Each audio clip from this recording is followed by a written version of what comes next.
We're in Gulf Shores, Alabama right now. My name is Trisha Springstead. I'm a registered nurse. I've been working with many people with this spill. I don't feel like my government is there for my safety whatsoever. Right. I don't trust what they say. No.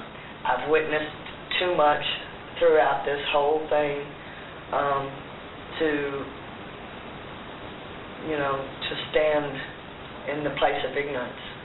Because the lack of push in and out every day, and because of, as you look, you can see the depths, nothing's more than 10, 15. Right, and you're not getting that flow in and out. And there's a whole bunch of twos in there. Well, I got a guy that was in the VOO program, and they dumped corrects it, sat there and sprayed it with a hose less than 1 mile offshore on an incoming tide. So it pushed it straight in here and into, right here they set up a decontamination station right in the middle of the Dalton's largest bay of choice.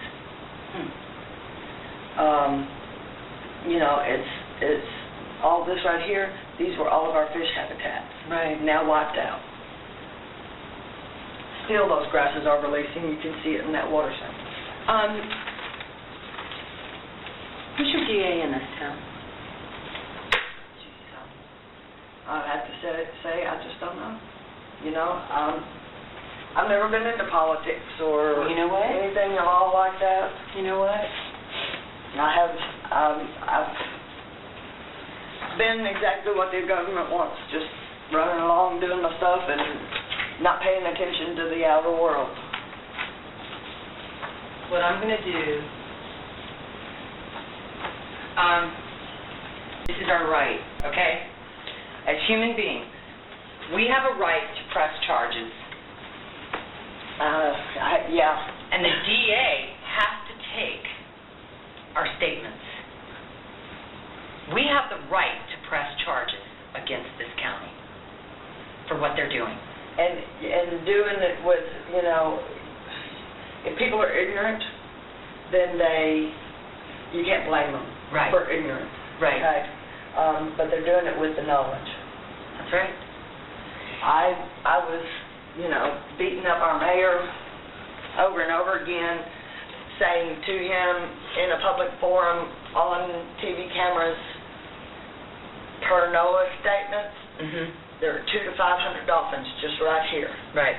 They are federally protected mammals. Right. And now that you know that, Mr. Mayor, you have to do what is right to federally protect their waters. That's right.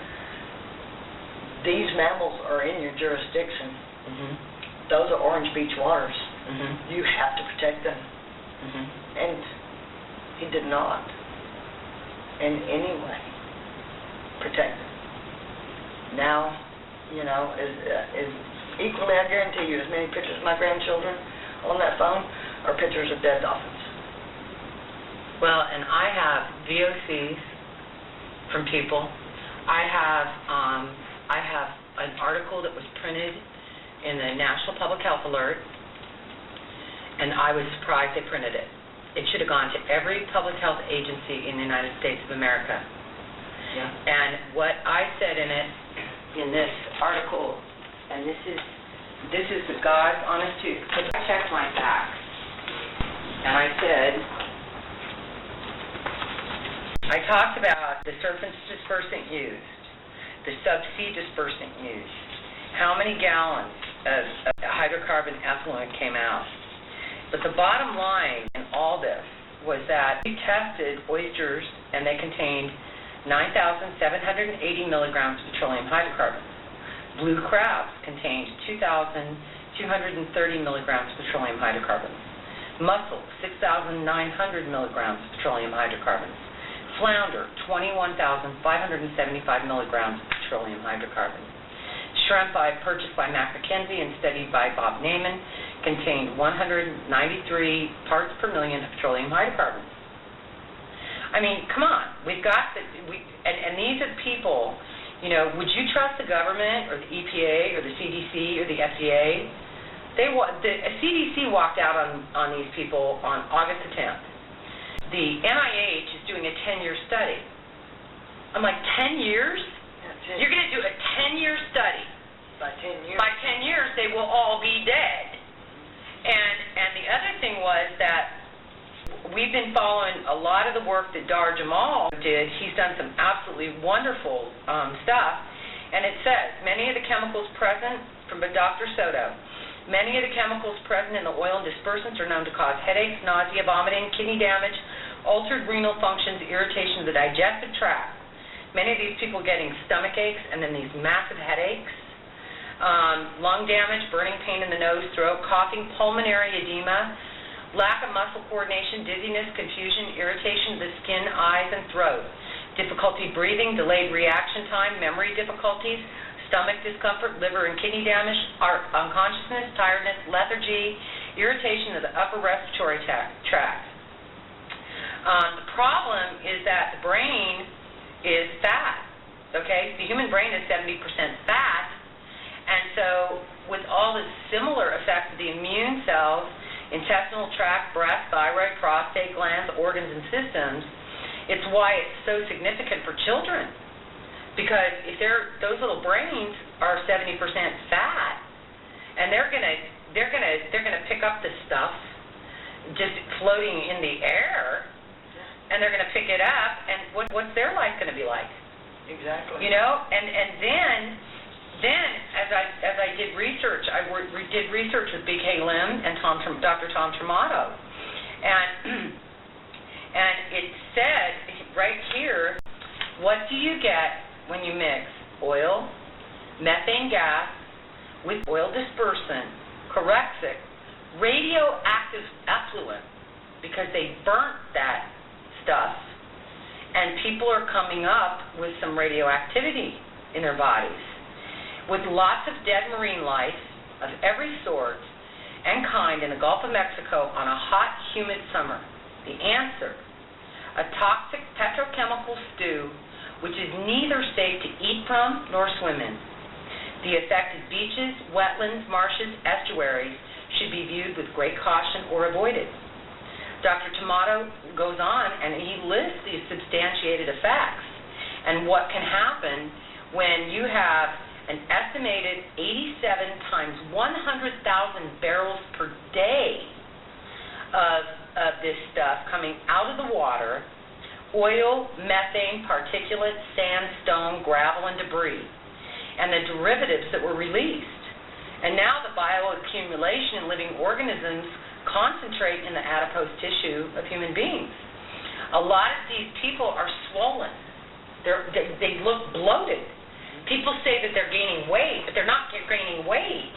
It's the chemicals that settle into the tissue of the human, just like they settle into the tissue of the dolphin. Right. Okay?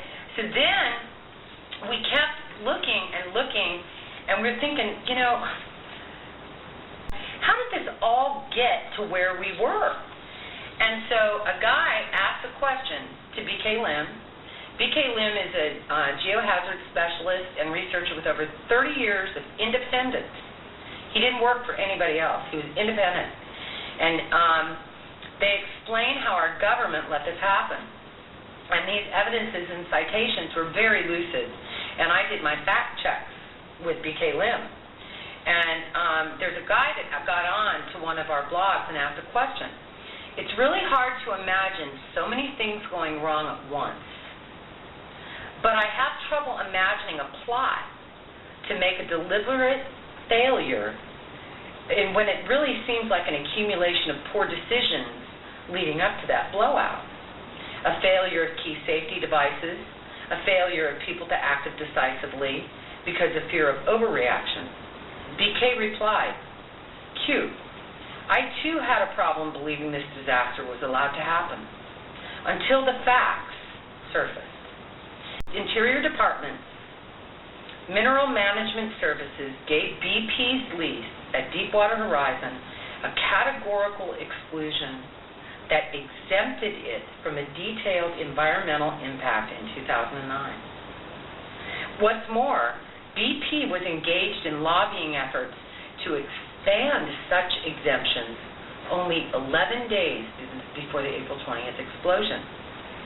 An acoustic switch could have averted the disaster, and Kennedy even said in 2000, the Materials Management Service, while weighing a comprehensive rule-making for drilling safety, deemed the acoustic mechanism essential and proposed to mandate the mechanism on all Gulf rigs. All Gulf rigs. But between January and March of 2001, Dick Cheney conducted secret meetings with over 100 oil industry officials, allowing them to draft a wish list of industry demands to be implemented by the oil-friendly administration. Cheney also used that time to restaff Materials Management Service with oil industry toadies, including Wyoming carbon cronies, who Cheney dealt with.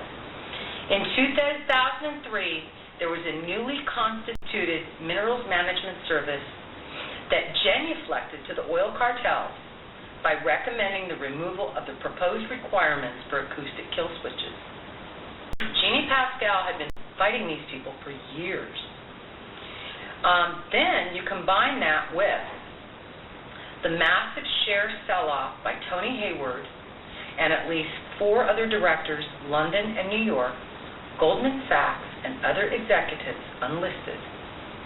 Former EPA attorney Jeannie Pascal had been unsuccessful in debarring BP for the last 12 years.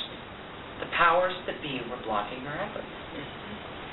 Clear bathymetric data and geological evidence that the Macondo wells were the worst possible location to drill safely, or the best possible location for trouble. Multiple near misses, out of well control situation, and red flags on the way to the disaster.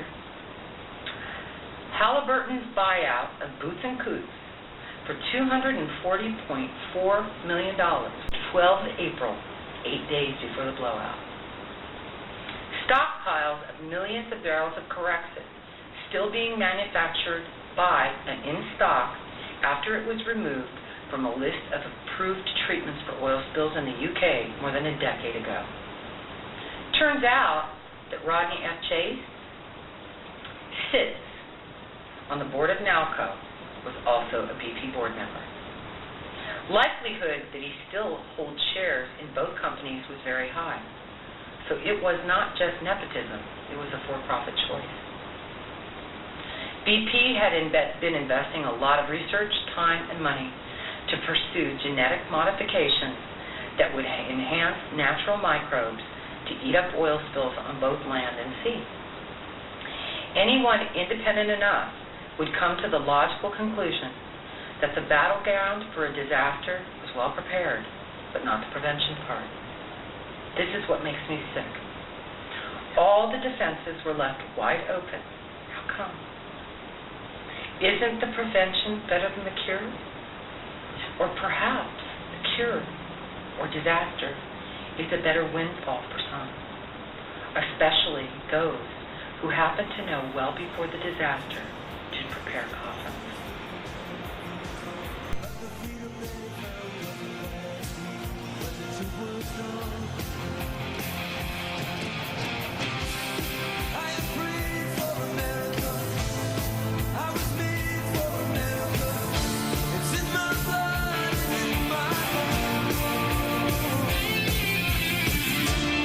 By the dawn's early light, by all I know is right, we're gonna reap what we have sown.